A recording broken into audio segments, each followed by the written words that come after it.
where lovers dream darkly. For it is not a fable, that which bleeds, and her soul may whisper obsidian, but I am the sea of darkness she craves. The night Isabella Blackwood arrived at Thornwick Manor, the moon hung bloated and crimson in the sky. Such a moon was said to be an ill omen by the villagers, who crossed themselves when they spoke of the ancient estate that brooded atop the cliffs like a predatory bird. Isabella pressed her hand against the locket at her throat, the only inheritance from a mother who had whispered strange languages in her sleep and painted shadows that seemed to move. Orphaned at 19 and left with nothing but debts and a talent for translation, she had accepted the peculiar commission to translate an ancient text in Lord Thornwick's vast library. He does not entertain visitors, the innkeeper had warned, his eyes never meeting hers, and certainly not young women alone. The carriage rattled its way up the winding path. Lightning flashed, briefly illuminating a face in the manor's highest window, pale, watchful, gone in an instant. The manor itself seemed born of shadow, all sharp angles and Gothic spires reaching toward the heavens like pleading fingers. Gargoyles with worn features leered from rain-slick corners, not Christian grotesques, but older, more pagan creatures. Her knock went unanswered, yet the massive oak door swung inward on silent hinges. The foyer beyond was lit only by guttering candles that cast more shadows than light. "Lord Thornwick," Isabella called, her voice echoing through marble halls. "You are prompt. I appreciate punctuality in this modern age where time has lost its meaning." The voice came from everywhere and nowhere, soft as velvet yet with an undercurrent like distant thunder. From the shadows at the top of a sweeping staircase, a figure emerged. Tall, impossibly elegant, with hair as black as midnight and skin so pale it seemed almost translucent. His eyes, when they met hers, were like deep burning incantations, ancient, unknowable. Lord Damien Thornwick descended with fluid grace that made Isabella acutely aware of her own mortality.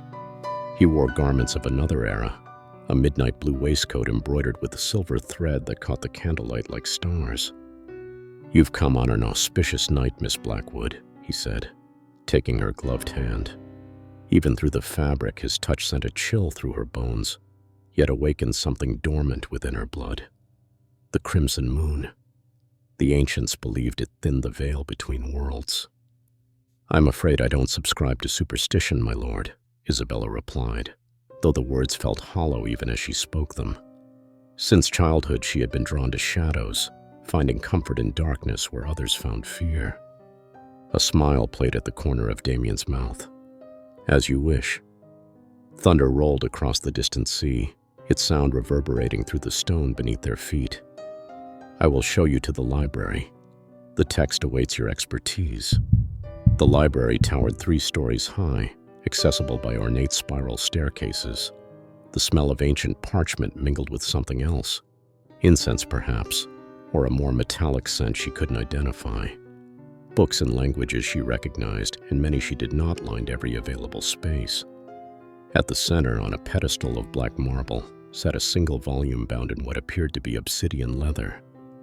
"This is the Liber Umbrae, the Book of Shadows," Damien explained, his voice dropping to a reverent whisper. "It is said to contain secrets of the space between life and death, between mortal and something else entirely." As Isabella touched the cover, veins in her wrist illuminated from within, as though her blood had become liquid light. The sensation was not painful but familiar, like remembering a dream long forgotten. "What language is it written in?" she asked, trying to steady her voice. "An ancient dialect of Romanian, interspersed with something far older. The language of shadows." He stepped back. "You will stay in the East Wing. My servants will see to your needs, though they do not speak. I keep unusual hours, but should you require my assistance, you need only write your request in the ledger on your desk." With that, he was gone, leaving Isabella alone with the ancient text, and the disquieting sensation that she had stepped into something beyond her understanding, something that had been waiting for her. Days passed in strange rhythm. Isabella worked diligently by day, poring over the Liber Umbrae, whose contents proved both fascinating and disturbing. It spoke of realms beyond mortal perception, of beings that existed in the spaces between shadows, and of rituals to commune with them. The Eternal Ones know neither death nor its fear, one passage read. They walk between moments, tasting experience over centuries. Their blessing is their curse, to witness all they love turn to dust. By night, she dreamed of labyrinthine corridors within the manor she had never seen while awake. In these dreams, she followed the sound of a heartbeat, faint and ancient. Always at the end of her wanderings stood Lord Thornwick before a window that revealed not the grounds of the estate, but an impossible landscape of floating islands and rivers that flowed upward into a starless sky. "I have traversed the midnight corridors of lifetimes for you," he would say in these dreams, his voice both within and without her mind. She never reached him before waking, her nightgown damp with sweat despite the perpetual chill of her chambers. On the seventh night, Isabella found a portrait in a forgotten corridor, a woman with her face dressed in Elizabethan garb. The plaque beneath it read, "Eliza Blackwood, 1601. "She was rather like you," came Damien's voice from behind her. Brilliant, fearless, haunted by visions she could not explain. Isabella turned to find him watching her, his eyes reflecting no light. "Who was she to you?" "My companion, my scribe, my love," he approached with impossible grace. "The first of your line to recognize her true nature. She helped transcribe the Liber Umbrae, but died before the final rite could be completed." The air between them seemed to vibrate with possibilities. What rite? The joining of darkness and light, the sacred union that grants eternity. His fingers brushed her cheek, cold as marble yet somehow burning. "Did you never wonder why you have such an affinity for ancient tongues? Why you've always felt apart from others, as though you belonged to another time?" Isabella stepped back, scholarly composure cracking. "You believe I'm some reincarnation? That's absurd." "Not reincarnation, culmination." His eyes, when they met hers, were no longer forest green but black from edge to edge. "Your bloodline has been touched by the other side for centuries, each generation coming closer to readiness." Readiness for what? For transcendence. That night, Isabella's translation revealed the truth. The Liber Umbrae was not merely a book of knowledge. It was a prophecy, a spell, a covenant between realms. It spoke of beings who had transcended death, who fed not merely on blood but on the very essence of humanity.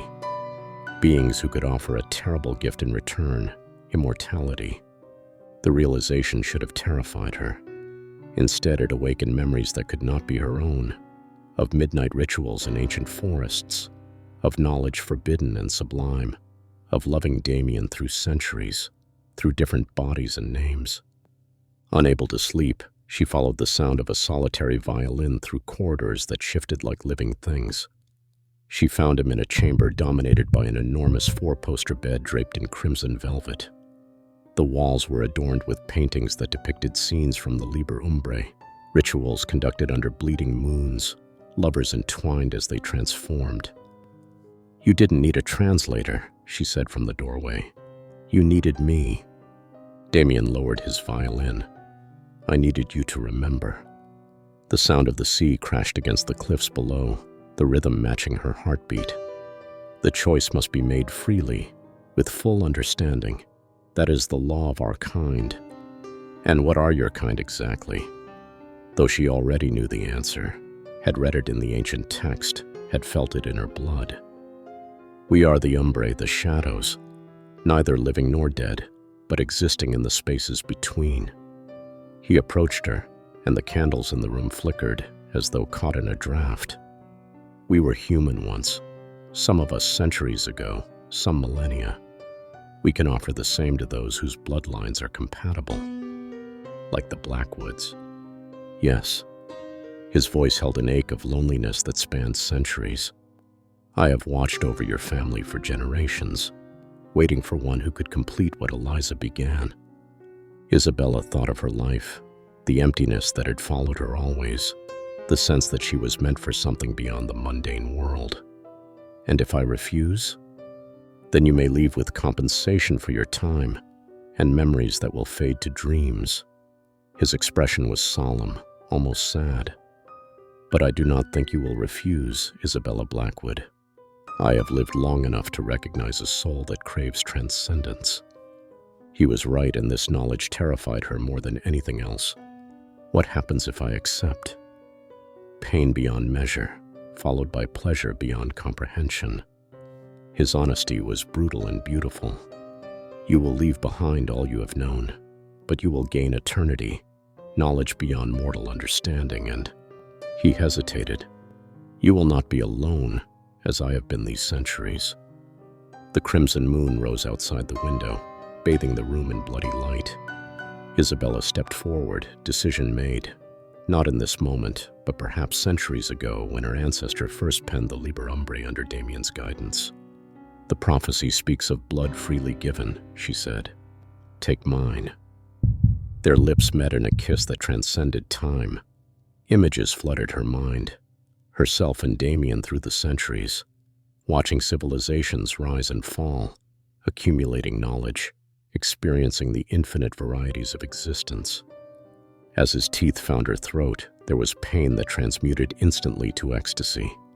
The ancient ritual required a willing sacrifice of mortality, an exchange of essences. Isabella gave herself fully to it, her scholar's mind recording every sensation, even as her humanity began its slow dissolution. Blood flowed between them, changing both giver and receiver. Isabella's heartbeat slowed, then stopped, then started again to a different rhythm, the rhythm of night itself, of tides and moonlight in the spaces between stars. Her senses expanded, the world becoming sharper, clearer, filled with colors she had never before perceived. She understood now what he truly was, what she had become, beings that existed between definitions, neither alive nor dead, neither human nor other. Together they rose to stand at the window overlooking cliffs and sea.